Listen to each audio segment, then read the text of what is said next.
Will you go penguin sledding with me? Wait, let me get this straight. You have to master all 4 elements, yes, to defeat the Fire Lord, yes. Isn't that gonna be dangerous? Nah, I think we're good. So hey, I'm Katara, and that dumb idiot's my big brother Sokka, and that's my best friend And this is the story of how we save the world. Pack your bags, gang, because it looks like we're headed for the North Pole. Last Airbender, a Netflix original series coming soon.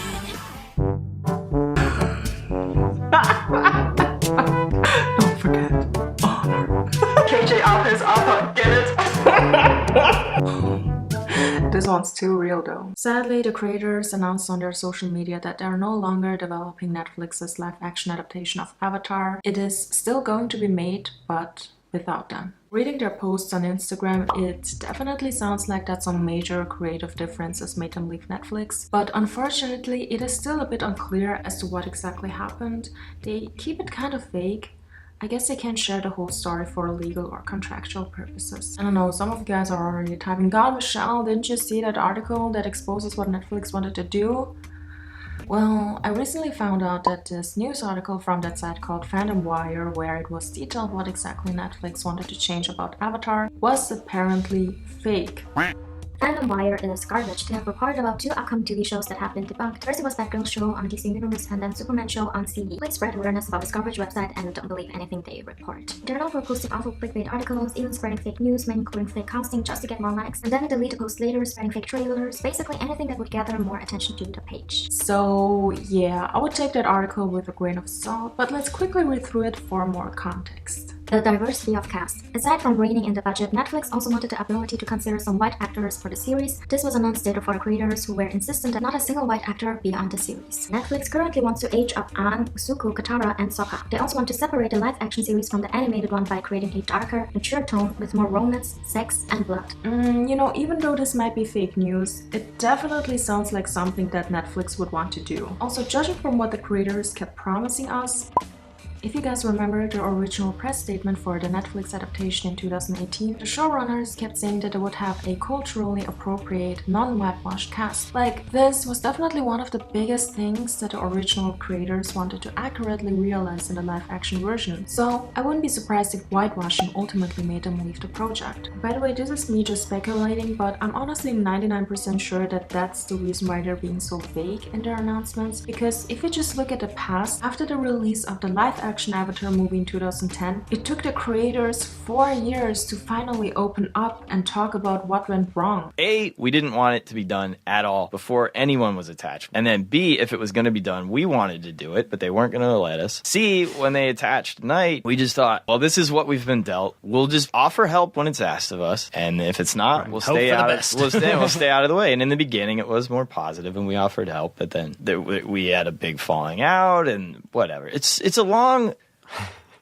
I mean, I would need like 2 weeks to tell you this story. Only thing that can be said, it was a wasted opportunity. Yeah. It was just a wasted opportunity. We gave like input that went nowhere. Yeah. Sure. So it's like we were involved, but our involvement had no effect. Right. We don't like to talk about it for a lot of reasons. Man, I didn't like talking about it during it because here's the thing. People never get the answer they want to get. While it was being made, people like wanted us to be excited. Like, hey, you're getting a movie made. And I'm like, well, it's kind of complicated and I don't know if it's going well. And like these characters are real to us. And to watch it be dragged through the mud and the whole racial side of things was just so disheartening. At the end of the day, it's not the first time it had ever happened that a project was horribly adapted in Hollywood. It's not the last time it's going to happen. It might even happen to us again. Oh! There you have it. It literally happened again. Good news are that a lot of the original creative team is still attached to the adaptation. According to DiMartino and Konietzko, several of the people they hired are still working on the project. A Netflix spokesperson said, "We have complete respect and admiration for Michael and Brian and the story that they created in the Avatar animated series. Although they have chosen to depart the live-action project, we are confident in the creative team and their adaptation." So I guess there's still some hope left that the Netflix version won't completely suck? I don't know. Let's see, it will be produced by Netflix, Nickelodeon and Dan Lin's company Right Back. Dan Lin was actually the executive producer of the original Avatar show, and he was also involved with such projects as the Lego Movie, Sherlock Holmes, Netflix's Death Note, live action version of Aladdin, It, and It's Chapter 2. He's been a part of good and really bad movies, so I guess we will see. Hi, I'm Brian Konietzko, co-creator of Avatar: The Last Airbender. Hi, I'm Mike DiMartino, the other co-creator of Avatar. Hi, I'm M. Night Shyamalan. I'm the director of the motion picture Avatar: The Last Airbender. How did you first learn about Avatar: The Last Airbender? Actually from my daughter, who's 7, and she was obsessed with this show, but I really didn't pay attention to what she was, obsessed about. She's like, oh, this is this show. I'm like, okay, honey. What attracted you to want to make the Avatar live-action movie? The martial arts was a big thing for me. I really was looking for something to do where I could do these cool fighting scenes and everything. So, there was a lot of reasons why I wanted to make this movie. What do you think about that? I think that's great. So, Knight, any ideas on casting yet?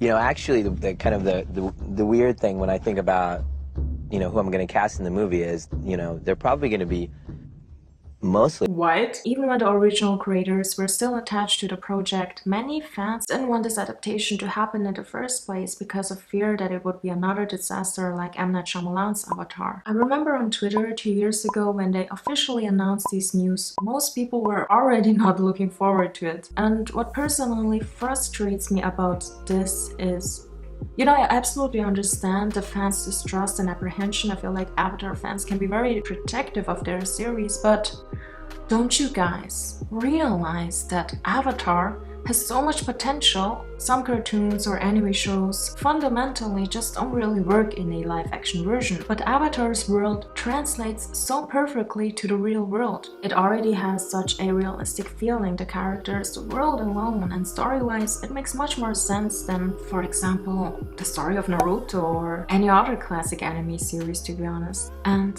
I want this live-action series to happen and be successful. I'm usually always against live-action adaptations of beloved anime or cartoons, but in this case it would be a big wasted opportunity to not explore this idea more. You guys gotta see the potential. Avatar could be as great as the Lord of the Rings trilogy. It could be as big and fascinating as the Harry Potter lore. Hollywood is indeed able to adapt books and comics into successful, amazing movie franchises or shows. And sure, of course I would love a total original show that is based off our culture, but Avatar has already such a rich basis which fans want to see more of. Quickly, because I know some of you guys are gonna mention, oh, what about Korra? Well, I watched a few episodes, and as many other people, I didn't like it because it became too westernized. And most importantly, the story plus the characters were very bland. Like, I couldn't relate to their motivations at all. And sadly, the original characters like Katara, Toph, or Zuko, they all felt extremely foreign to me. Like, they didn't feel like the original characters at all, if that makes sense. I can't believe just how much Avatar did Asian representation right. I think this may be one of the reasons why lots of people don't like Korra though, because the world of Korra is very westernized and Republic City itself very obviously looks like New York. Like, the Legend of Korra completely disregarded the Avatar's world basis in Asiatic cultures and philosophical ideas. When I watched this series, I felt like I wasn't watching a cartoon that takes place in the same universe as Avatar. It felt like an extremely Americanized universe. Avatar: The Last Airbender is really good because the creators understood the culture and showed their love to it. However, Legend of Korra isn't a good representation of Asian culture. It is a lot more whitewashed and was very pro-Western. Even a lot of Asian-inspired themes became whitewashed. It was probably because one of the writers didn't work on the show. So yeah, I really hope that Netflix accurately portrays the story and the characters. And regarding about this rumor of them wanting to age up the main characters and make it more gritty and sexy, I honestly wouldn't mind that as long as they don't make sex and gore the main focus of the story. And gosh, I really hope they don't make it cringy. In case you haven't noticed, I'm weird. I'm a weirdo. I don't fit in, and I don't want to fit in. Have you ever seen me without this stupid scar? That's weird. And now about the casting. I'm just gonna say, guys, be prepared to be disappointed. Before I go into more detail regarding that topic, let us first watch this TikTok which went viral a month ago. This is Katara from Avatar: The Last Airbender. If you didn't know, they're making a Netflix series and I've always wanted to audition. This is my old headshot back when I had long hair. So back when I was in high school, I went to the acting conservatory at Austria. And as you can tell, my profile picture is Katara, but that is not just because it is trendy and cute right now, but because I've been pestering my friends that I should be Katara in the live action for 2 years straight. Here are some of the reasons why I should be Katara. I do real Shaolin Kempo. So real, I got the amazing opportunity to travel to China and test for my black belt, as well as perform in front of the abbot and the Shaolin monks. And I am actually Asian, Vietnamese to be specific. I have now proven to be a triple threat, Asian, acting, and karate. So it would be amazing if you could help me out with this TikTok. See y'all later. Katara's Inuit. She's not Vietnamese, baby girl. Like, her second video after that video was like, you know what, Inuit girls, you can audition even though I fit everything except for the race part. Indigenous actors are so underrepresented across the board that this is an excellent opportunity to give them a chance. And even though the one-to-one parallel doesn't exist, the War Tribe is specifically such a cultural touchstone for these cultures in mainstream media. And that is not the case for, say, Chinese, Japanese, Vietnamese, or Indian groups, because typically they do receive more representation. I think that the role should go to an actress who is native or has indigenous blood. People of color are not interchangeable for roles. I don't care who plays Katara in the live action version of Avatar The Last Airbender. All I care is that the actress better be the same race as Katara. Okay, I am tired of these actors out here playing these characters who are not even the same race as them. Okay, I would like to be Sokka, like I would love to audition for Sokka, but I'm not, because I'm not his race. There's actually this very insightful thread where you can read in detail how the showrunners based the Water Tribe of Inuit culture. You can see they took inspiration from the traditional hairstyle, the housing, even the economical discussions Inuit people had recently. There was even a petition to stop her from auditioning. People were just really extra irritated by this girl for some reason. And I mean, even though I really despise stupid, hateful drama on the internet, some of the parody TikToks were pretty funny. This is Zuko from Avatar The Last Airbender. If you didn't know, Netflix is making a live-action adaptation, and I've always wanted to audition. Here's my headshot. I actually burned myself to look like Zuko. This is Unfried Dough from Avatar The Last Airbender. If you didn't know, they are making a Netflix series, and I've always wanted to audition. This is a headshot of me I just took as... Yeah, so you get the idea. Although I don't actively make content on that app anymore, I am quite often on there, and I gotta say, this drama made me feel kind of uncomfortable. And it's not that I don't agree with the criticism. I do think they should definitely cast an Inuit person to play Katara, but the sheer amount of hate I saw towards this girl just because she shared her little dream was so unnecessary. And it just goes to show how bitter some people are. I don't know how old she is, but she seems very young. So her response after that was kind of immature and emotional. Fuck SJWs. Fuck them. Fuck them all. Fuck them all. Because literally, they cannot handle free speech. They literally can't. They can sit here, be entitled little brats, beg apologies from people because they hate themselves. Yeah, I mean, I get why she's so upset, because ultimately all she did was share a little TikTok. But then again, when hundreds of people try to educate you and you still don't get it and reply with this, it gets kind of frustrating. I really appreciate all the love and support and feedback that I've been given. However, I did spark a little bit of controversy over the fact that I'm not Inuit. These are just a few examples of the constructive criticism, and I blocked out their names for privacy. I agree that representation is so important. I do have a question though. The Fire Nation was loosely inspired by Japanese culture. Okay, quickly, yes, but it was also inspired by Chinese, Korean, and even Mongolian culture. Although fire bending was inspired by Shaolin Kung Fu, which is Chinese.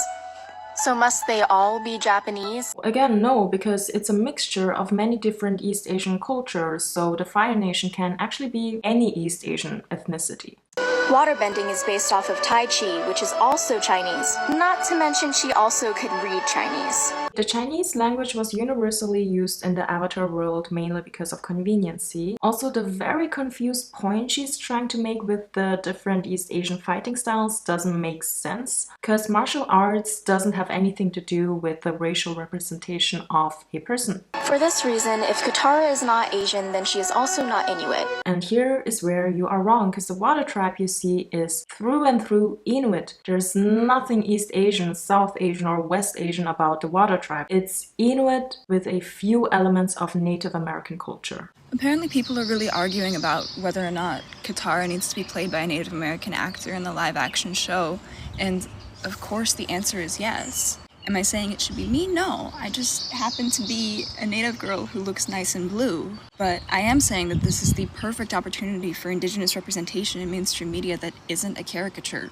For once. Yeah, I agree, and I personally would love to see the Water Tribe be played by Inuit/Native American people, and the nomadic airbenders be played by Tibetan or Mongolian people, because we also have nomads. The people from the Earth Nation and the Fire Nation should be played by mainly East Asians, since there's a variety of different East Asian ethnicities in both nations. Guru Pathik should obviously be played by an Indian person. These swamp benders are based off of Vietnamese fishermen. All of this should be pretty obvious, right? But unfortunately, we gotta be prepared to see this type of casting. I wouldn't be surprised if Netflix casts the wrong Asian ethnicity for every single character. To be honest, right now, I just hope they don't whitewash their characters. Like, this is my only hope. And I wish people would understand that when people of color say that they don't want to see whitewashing in the media, it doesn't mean that we have something against white people. Like, stop feeling so targeted all the time. All what we want is an accurate representation of our people in the media. If the comic, cartoon, or anime character is canonically of Asian descent, we want to see an actual Asian person play them, not a mix, not a quarter Asian, a full-blown Asian.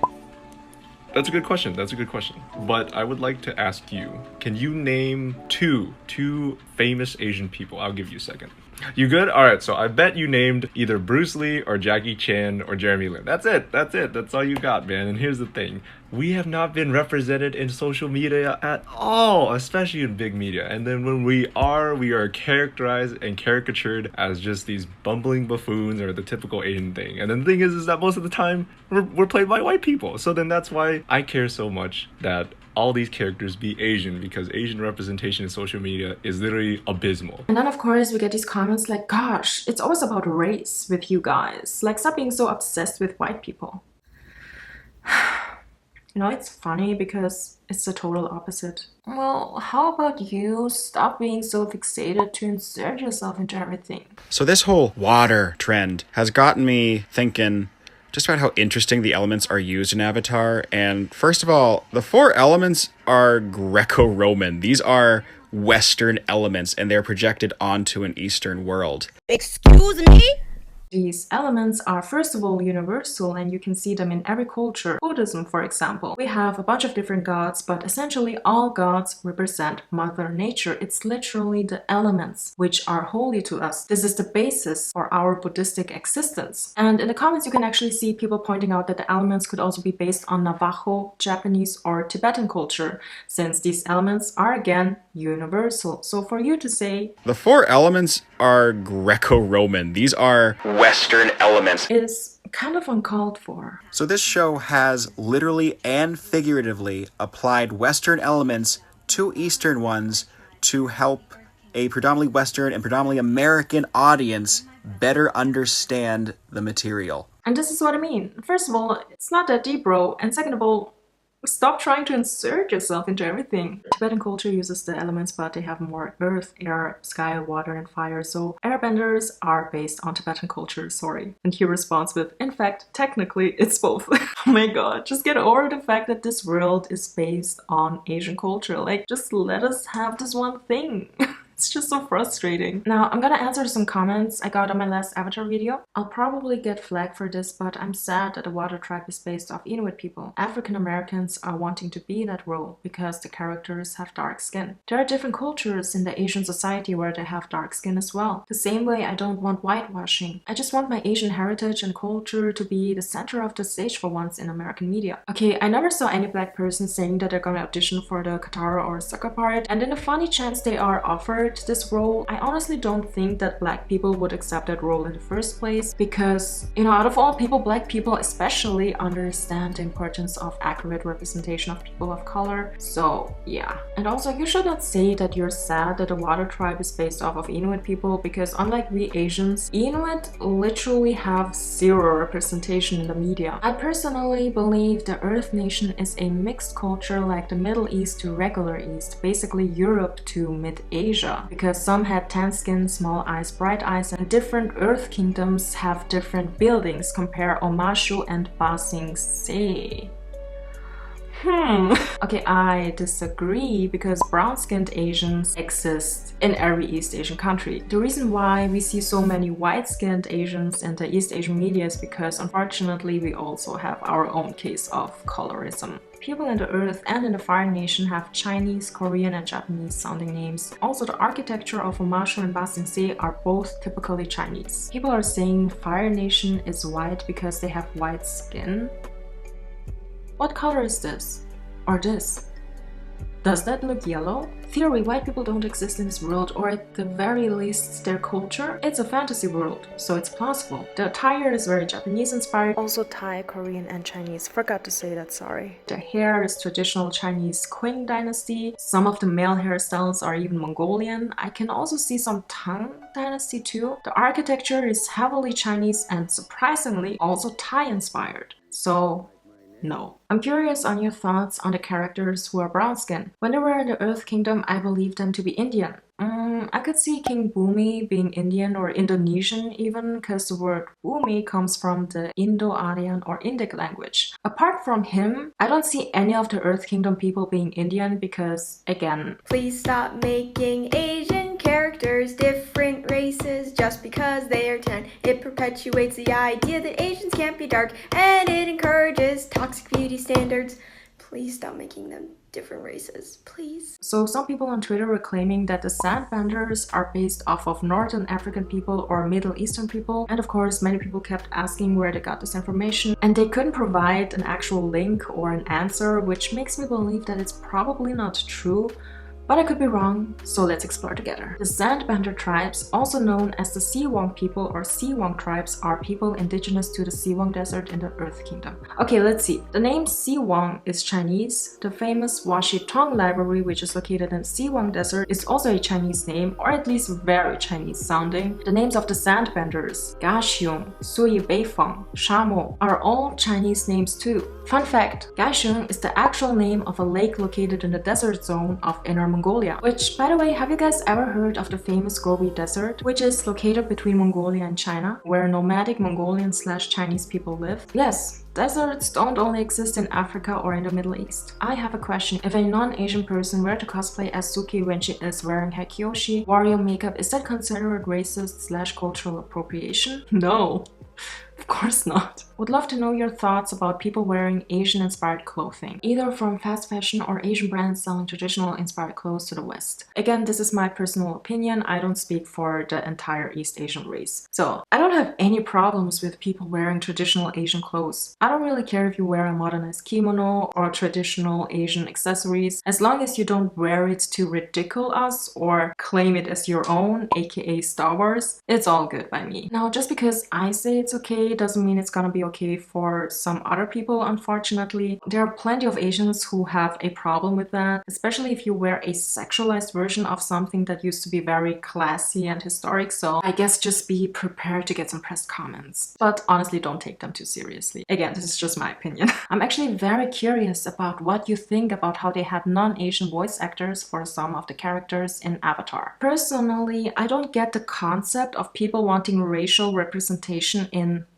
voice acting. It's voice acting. Like, we don't see them, we hear them. What are you implying here? Are you implying that Asians have an Asian sound? Like, I don't get this. Like, as a voice actor, it's your job to find a unique voice for different characters regardless of their race, right? I saw someone say on Twitter that since Avatar creators were both white, they shouldn't have written about Asian culture because they wrote about it through a white lens. What do you think about this? Is it okay for someone to write about a culture that is not part of their identity?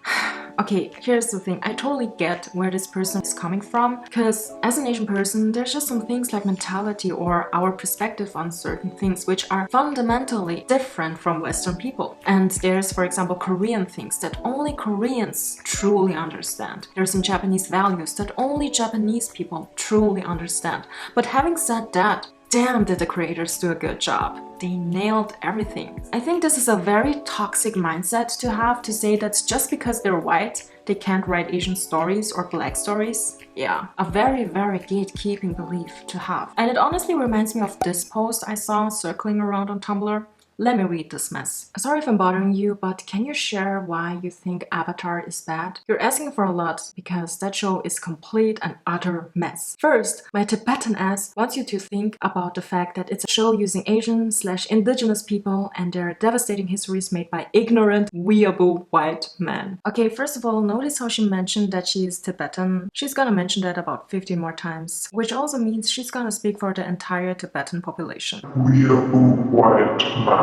I don't see that at all. I think they're very educated guys who appreciate the different Asian cultures and their history. I'm so tired of people throwing that term around, especially when they don't even know what weeaboo really means. Like, I don't think she even knows the definition. First, unexplained, stereotyped and insensitive/uneducated political parallels. Avatar uses cultural and religious elements of different Asian/indigenous cultures and sort of smashed it all together to create a superficial fantasy world. The first thing you need to know is that the Air Nation is an obvious but flawed representation of my home country, Tibet. The complete genocide of the peaceful Air Nation by the technologically advanced Fire Nation directly represents the invasion and occupation of Tibet by the People's of Republic of China in 1959. Tibet is now one of the most repressed with no freedom of speech, religion, mass internet, media, censorship, prison, torture, forced assimilation into Han society. The Fire Nation government and the mission to conquer and colonize either are in direct accordance to the approach of both imperialist Japan and the PRC. Yes, you got it. That is literally the freaking point they were making. It's amazing how this person doesn't get it at all. She's so far up her own SJW booty that she doesn't see what message they were trying to convey. They're taking real-world tragedies and creatively package it into this epic animated series to teach us something. Hey! Any idea why freaking China banned Avatar? Tibetan population numbers have been severely reduced because of Chinese occupation with the threat of cultural extinction through murder and assimilation. Hey, that's why they call it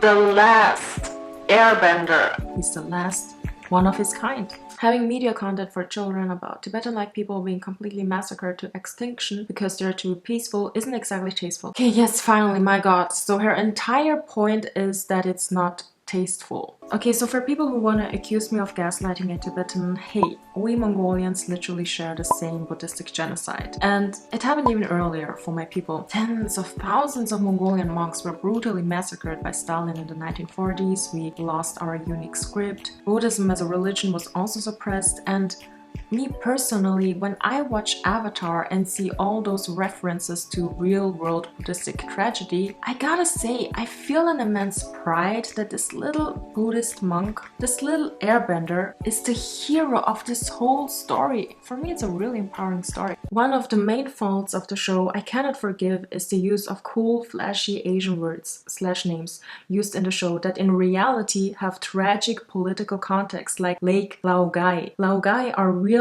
Chinese prison camps. Hey, again, that is the freaking point. That's literally the point. The Dai Li is a direct nod to the communist Chinese regime, where you suddenly disappear when you get too political or too controversial.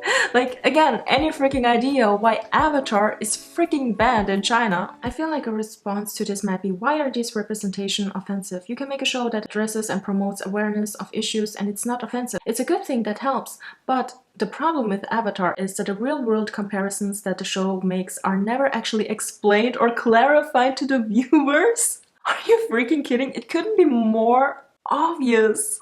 Oh my god. With most of the target audience knowing absolutely nothing about Tibet and Asia, these real political issues, all of these references go right over their head.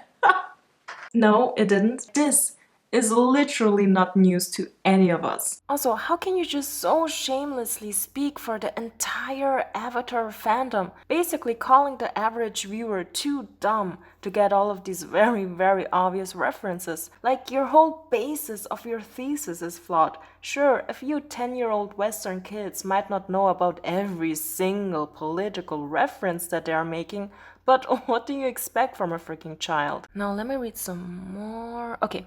Using politics that reference real suffering and deaths of millions of people and not having the courtesy to properly acknowledge it isn't funny or cute. And even worse, using stereotyped caricatures instead of a more accurate representation of the culture you're borrowing from just makes your content outright disrespectful.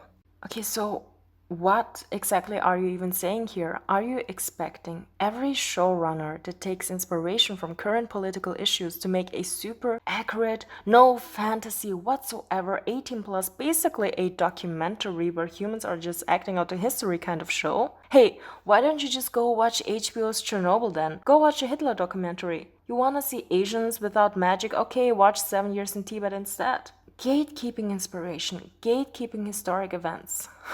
Wow. You know, I would kind of agree with you here if the creators actually bastardized the real-life tragedies they took inspiration from, but the thing is, they really didn't. They did not downplay any of it. Tibetan's erasure, the Chinese government, North Korea, colonial Japan, suppression of Buddhism. They took all of these real-life issues and packaged it in the most proper way to convey their message of peace and balance. Like, the more I think about it, the more I realize how deep this show actually is. So anyways, in conclusion, Netflix, please don't fuck this up.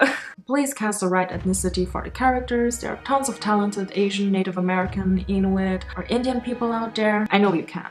I've seen you adapt. Let me know what you think of all of this. Do you agree or disagree? Let me know in the comment section below. Thank you so much for watching. I will see you guys next week. Bye bye!